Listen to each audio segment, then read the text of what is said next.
What's up, everyone? My name is Jordan Jones. I am a registered financial consultant with Mass Mutual here in Salt Lake City, Utah.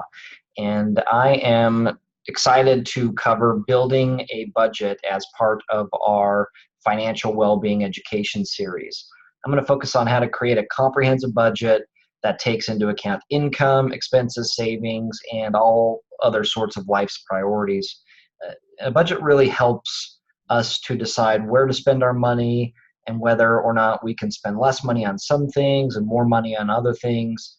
But it's pretty difficult to even do it without making a budget in the first place. So before we begin, the information provided here is not written or intended as specific tax or legal advice. I'm not a CPA or an attorney, so you're encouraged to seek counsel from those professionals in any tax or legal matter. But as we start talking about budgeting, I want to point out that budgeting goes hand in hand with your financial well-being. And understanding what I mean by financial well-being can help, put what I'm going to discuss into context. And it's defined by the Consumer Financial Protection Bureau, meaning having control over day-to-day, month-to-month finances, having the capacity to absorb a financial shock, being on track to meet your financial goals, and having the financial freedom to make choices that allow someone to enjoy their life.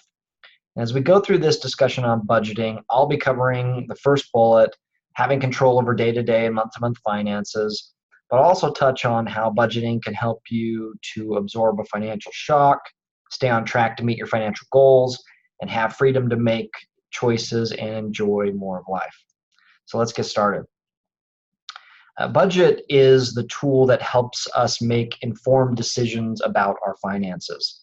For some people, maintaining a budget is really simple and easy, but for others, it's really difficult, and it can be hard to make sure there is enough money to pay the bills.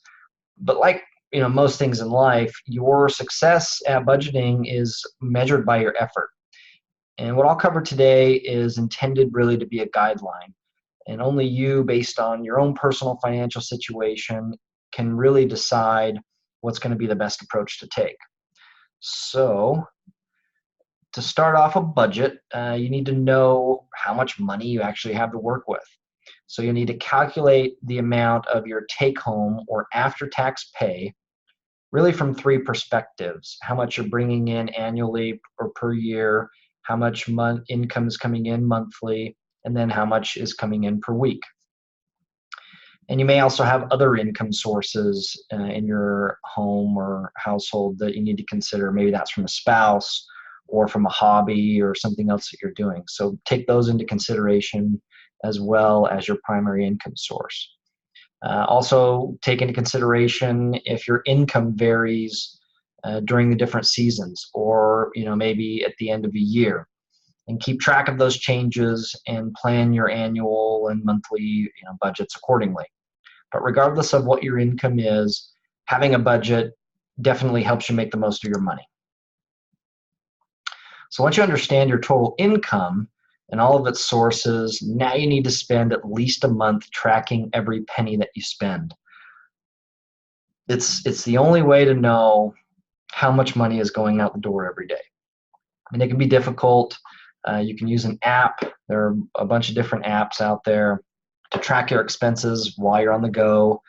I guess you could save your receipts and carry a notepad around with you if you wanted to. But you've got to start keeping track of every single dime that you spend every single day on individual purchases. And also remember that the last 30 days might not account for the variety of spending that actually exists throughout a year. Like, we spend typically more in November and December with the holidays, or for me, April, when I've got birthdays and stuff going on for kids. So be sure to keep those in mind as well. And the reason we want to do this is we want to create the most accurate budget as possible. So next, once we've done that, we need to understand our expenses. And there are two different types of expenses that you'll need to think about when you're creating your budget. There's your fixed expenses and the variable expenses. So your fixed expenses are pretty simple. They don't fluctuate each month. It's your mortgage, your rent, your car payments, insurance premiums. They're very consistent costs, and they're basically due every 30 days or every month. Your variable expenses are the expenses that can change depending on different habits and your lifestyle, like your grocery bills, the amount you spend on clothes and car maintenance, oil changes. These types of things change based on how much you buy and what actual products and services that you're using. But your budget should first focus on allocating money to your fixed and necessary expenses. So now that you have all of your expenses accounted for, you can categorize where you're actually spending your money. So we categorize spending into 3 groups: your living expenses, your wants, and your debts. So your living expenses are housing, food, housing, food, utilities, clothing, gas, insurance. Your wants are things you spend money on, that are for yourself or for your loved ones that aren't necessities, like, dining out, going to movies, concerts, stuff like that. The third category, debt, should list out all the money you spend each month on your debt payments, like your student loans, credit cards, and auto loans. Once you've categorized, your spending among living, wants, and debts, add up the dollar amounts and see how they compare to this basic rule of thumb. 50% of your spending should go towards living expenses, mortgage or rent. 30% of spending should go towards your wants, and 20% should go towards your debt. And this 50-30-20 rule is a simple guideline for you to use in creating your budget and looking at how you're spending your money. And obviously, we can't forget saving money. So we call this paying yourself. And it's just as important as paying your bills when it comes to building a strong financial foundation. And for that reason, including savings within that 50% living expense category. And when you think of savings as a necessary expense, even though the money is going into your own savings vehicle, you're more likely to continue setting that money aside. And for planning purposes, you should target your savings to be at least 10% of your monthly take-home income. That way, you'll be budgeting for a specific amount to be saved each and every month. The most important thing here is that you want to get into the habit of saving. And by saving a predictable amount of money each month that's budgeted for, it makes it a lot easier to do. One of the biggest benefits of saving a set amount of money each and every month is that you'll actually have money to fall back on in case of an emergency or an unexpected expense that may come up, right? In other words, having the capacity to absorb a financial shock. The money that you've saved that you can quickly access can also give you more freedom to make choices that allow you to enjoy life. Like if you've saved some money and a vacation comes up, you could go. Okay, so let's talk about, once you've set your monthly budget, know that this is not a one-time event. Budgeting is a continuous process that will be ever evolving throughout the rest of your life. It's kind of sad, but it's a good thing. And you want to make sure you review it, at least monthly, so that you can think about which items may be able to be lowered, raised, or even eliminated completely. You'll also be making adjustments to your budget as income, life priorities, and different financial goals change. So next, let's spend a few minutes discussing about being prepared within your budget for the unexpected. As we look at building a budget, we've categorized our expenses by whether they were living, wants, or debt, but we also can look at budget in a completely different perspective. And this helps us be as prepared as possible for if the unexpected comes up. So this time, let's look at expenses in a totally different way. And we can categorize expenses as ones that are for yourself, for your family, for your community, or for your job or for your career. And here's some examples of the types of things that would fall under each category. For yourself, like any hobbies. For your family, like education or team sports. For your community, your charitable giving. And then for your job, costs associated with your career, continuing education, all that kind of stuff. Once you've recategorized your spending this way, you've now got a totally different lens to view your budget.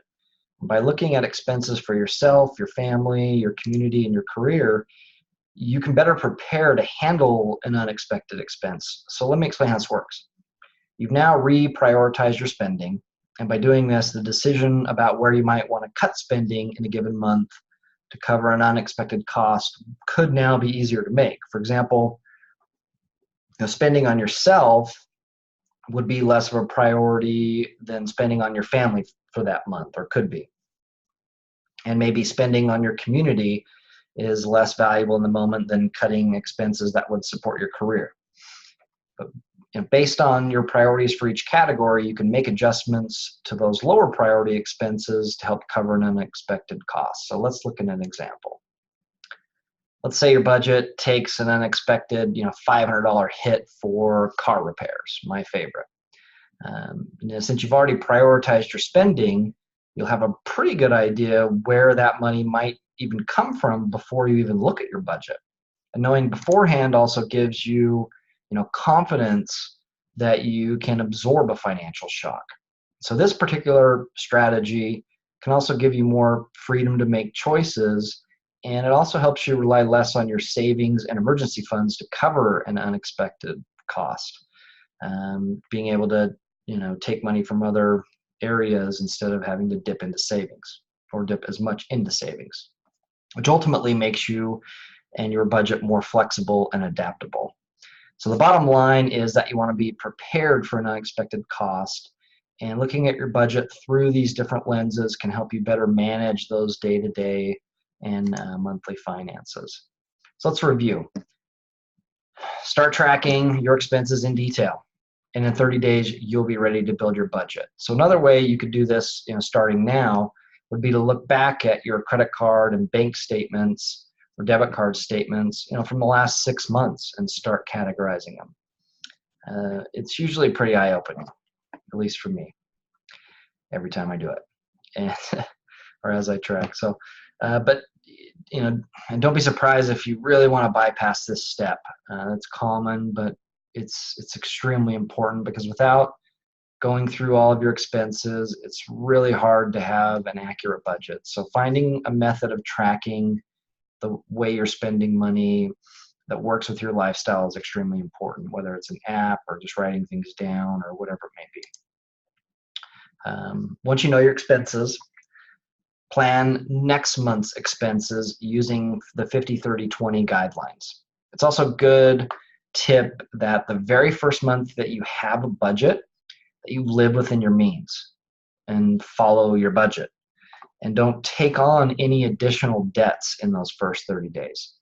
So this will help you make more informed decisions about any adjustment that you need to make in the future. Remember that 50-30-20 rule of thumb is just a guideline, and based on your own personal financial situation, you're going to ultimately decide the best approach to budgeting that makes the most sense for you.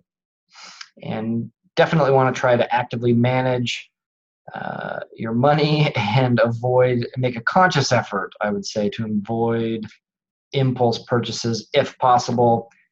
Amazon makes this really tough because things can be there in 2 days or next day now, depending on where you're at. But try to manage your impulsive purchases. You want to identify what expenses you can reduce or eliminate. Are you paying for that premium Netflix membership when you maybe don't even have a 4K TV? And you can reduce different things in different ways. And your budget is the primary tool that you'll actually use to do this. So once you can free up money from eliminated or even reduced expenses, you can now use the budget to redirect that money to other important things to yourself, like even saving more money or paying off your debt more quickly. And finally, be flexible and adaptable with your budget. Review it often, and make sure to have a plan in place, beforehand, to address any unexpected costs and how they might affect your budget. And so with that, I'll close. I hope the information that I've shared with you helps you get started on the right track. My name is Jordan Jones. I'm a registered financial consultant with MassMutual here in Salt Lake City, Utah. Feel free to reach out to me with any questions, and hope you have a great day.